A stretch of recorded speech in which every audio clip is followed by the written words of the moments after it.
So one of my favourite albums turned 35 years old this week.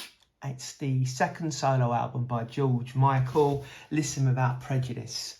Big fan of this record, big fan of George Michael. George Michael obviously had been in Wham. Wham had been absolutely massive, and then he went solo. First solo album, Faith, came out, sold absolutely tons, turned George Michael into a megastar. And then he wanted to be taken more seriously with the follow-up, Listen Without Prejudice Volume 1. Because apparently their plan at the time was to release a second volume of this.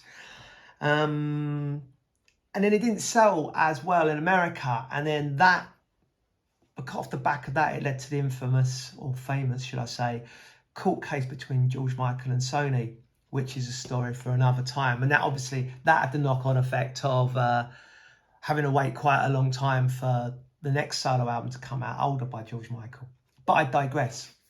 But it's lovely that this album is still sounding amazing as it is 35 years on. Big fan of the singles on this album.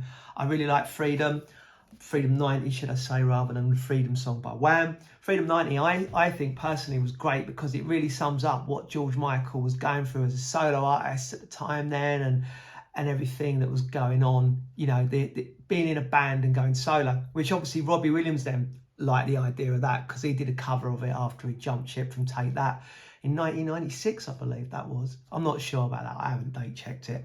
But I don't mind the Robbie Williams version of it, but the George Michael original is the best one.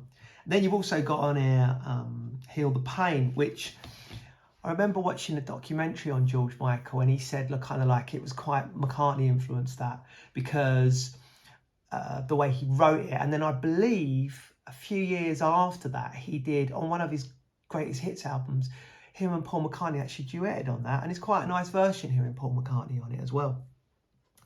But in the documentary that was on there, he said that the Heal the Pain was like a Paul McCartney song, and not Listen Without Prejudice, Praying for Time was more of like a John Lennon song, is how he described it. Now, I always thought Praying for Time was more of a George Harrison song than a John Lennon song, in my opinion, and I'm probably wrong. But I always think that Praying for Time is kind of, you can kind of hear the DNA in that in the song on George Harrison's All Things Must Pass third solo album, Isn't It a Pity? I think you can kind of hear the kind of like the piano going on in there, and the slow build up of it, and all of that kind of thing that's going on. Two epic songs, and you know, they're kind of like influencing each other. I think personally, this is a great album. It's one of my favourite albums of all time, and I will at some stage do a deep dive into this because, you know, it deserves that, because it's so important. But carrying on that kind of thought from, you know, when one song influences another song, you can kind of, with this song, I see an arc. So you've got George Harrison, then you've got George Michael, and then you've got Bernard Butler's debut solo album. This album came out in 1998. The first album that Bernard released after leaving Suede. Actually, no, he did done McCartney and Butler, so he did that album as well. But this is the first as a solo album. Very underrated record, this. I really, really like it. I was a fan from when it came out. But the lead single off of this, Stay, again, you can kind of hear like an echo of the two songs I was talking previously about. Isn't It a Pity and Praying for Time and Stay. Three absolutely quality songs. And I just thought that was a bit, you know, that was kind of interesting in my ears. I mean, you guys might listen to it and think, I don't know what he's talking about.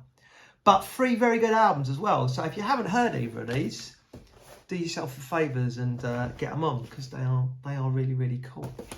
But yeah, so I can't believe this album's 35 years old. It still stands up really, really good.